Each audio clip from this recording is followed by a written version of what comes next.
aloha, this is Harry from Kailo again. Let's delve into the world of Slack-Key now. Okay, now in the past videos, I left enough information that you can go back that I feel that we can start into the Slack-Key world.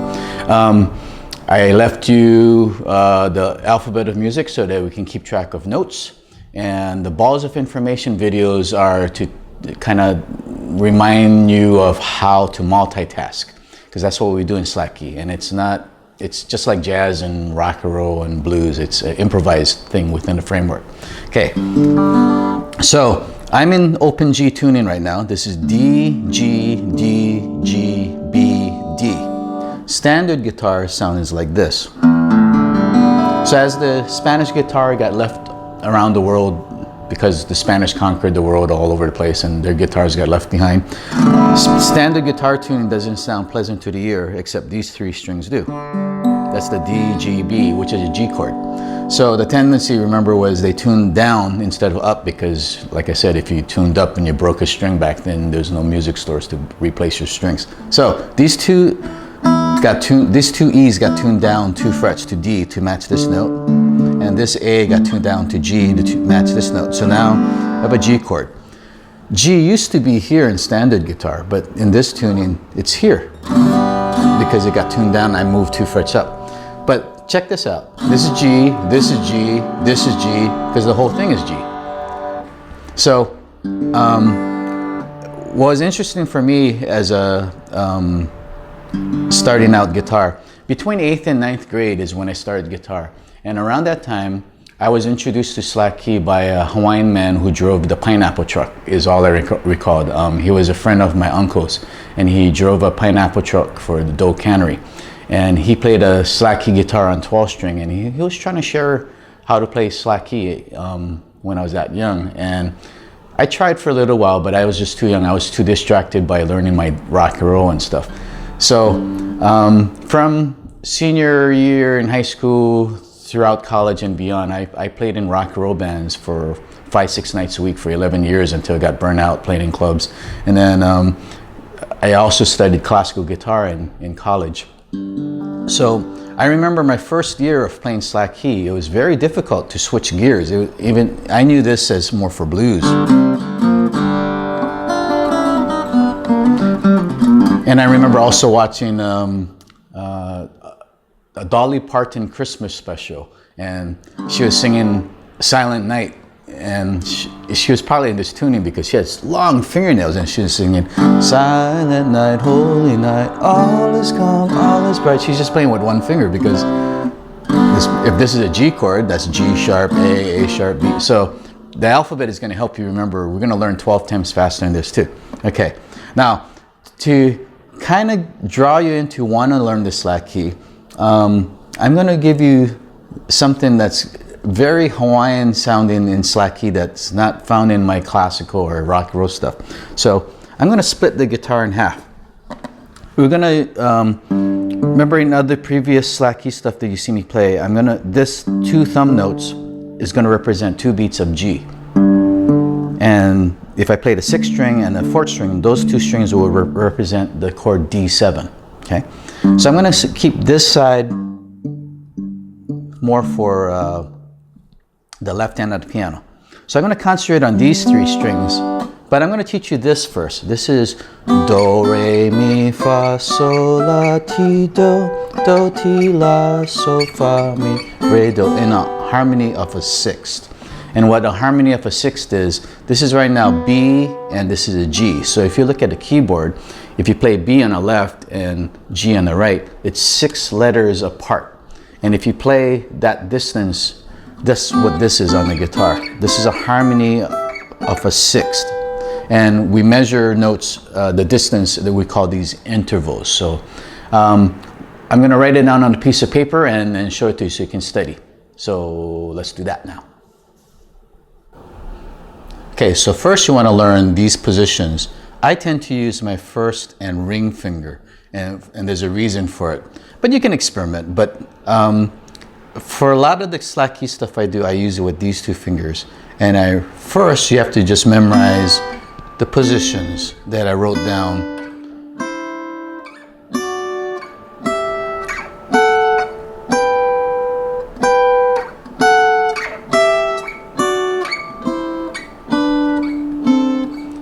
So the pattern I see is do, this, and the N is exactly the same shape. And you're gonna notice there's two shapes. When I get to the next one, the next two are exactly this identical. These are the ones that have a fret in between each. Then it goes to the original position where there's a diagonal pattern with no space, and then it goes to the other one again. So do you notice that pattern? It starts with that do, and then you have two of these with spaces, two without the space, two with the space. Now if this is the same, it continues. You could keep going this way and it runs out, or you could keep going from here on up until it runs out. So just to have a reference, this is do and this is do. Okay? After you memorize this, the second way of practicing this is very Slack-Key. You want to slide to the next position and you want to hear both notes ring.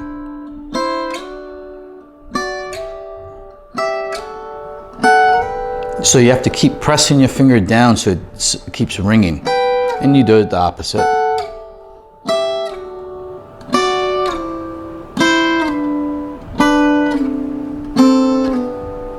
It may take you a while. Then the next way I practice is I do it like this, and it will make you have to memorize it better. I do the low note first, and then while it's ringing, I add the higher one.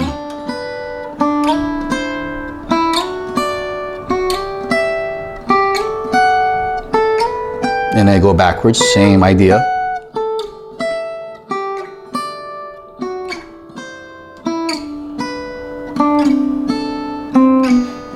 Then I do it the other way. I do the high note first.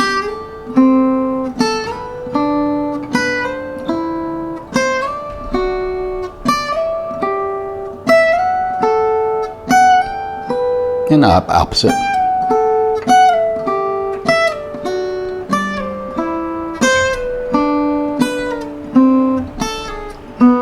Then it's like ice skating.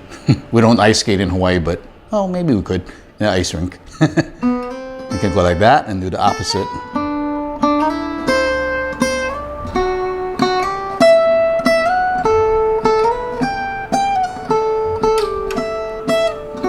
And just by practicing like this, you have to remember where they are, okay? And you can be creative. Instead of sliding to the next one, you could like hop over, then go back one, hop over. So there's many ways that you can, all you want to do is memorize where these things are. Okay, now to make it sound Hawaiian Slack-Key, let's do this. Let's add the G bass notes. Let's use these two bass notes before each position. Then you start hearing all these harmonies.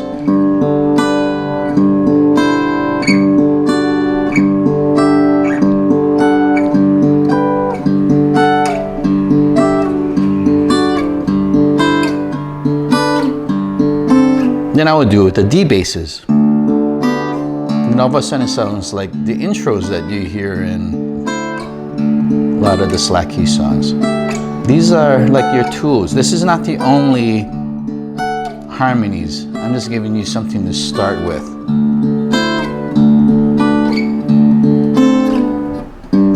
So you're gonna tend to hear the G bass you want to hear during the do sections. So you could do this, hit the G bass for the beginning, and then all the in-between hit the D basses. And this is just one way to study. And then G bass, and then go back to D. Then you're gonna start hearing this Hawaiian sound, because a lot of the songs uses these things.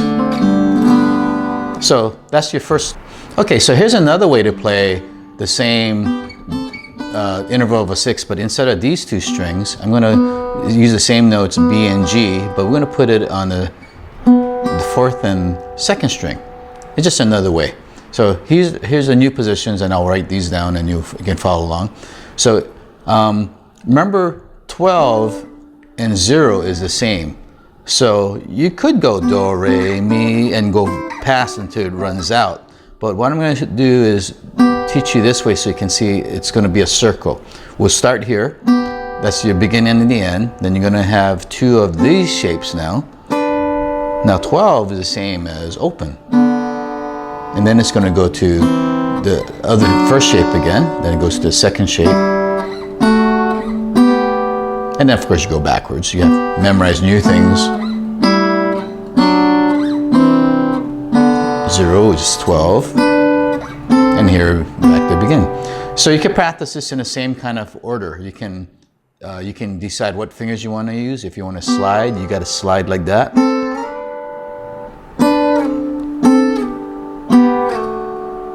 But you can decide, change fingers if you like. But then remember, you can do it.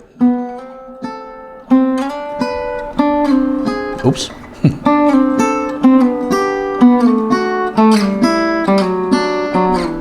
Or the other way around.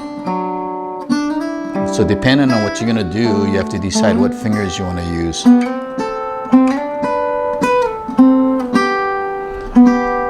And of course, you're one string this way, so I just got the G bass, and then got the D bass, so you don't have two of them. But now you have choices. Instead of going do, re, mi there, you got do, re, mi. And remember, this goes here, so instead of going here, you can go. So you can mess around and go all over the place. Okay.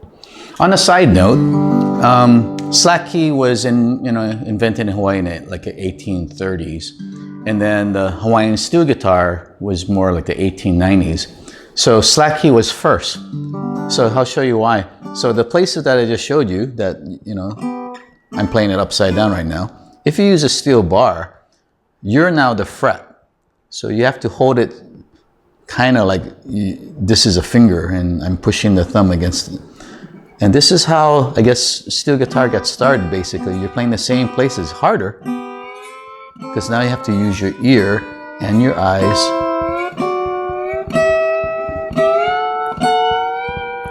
And that's not perfect right now, but this is just a side note.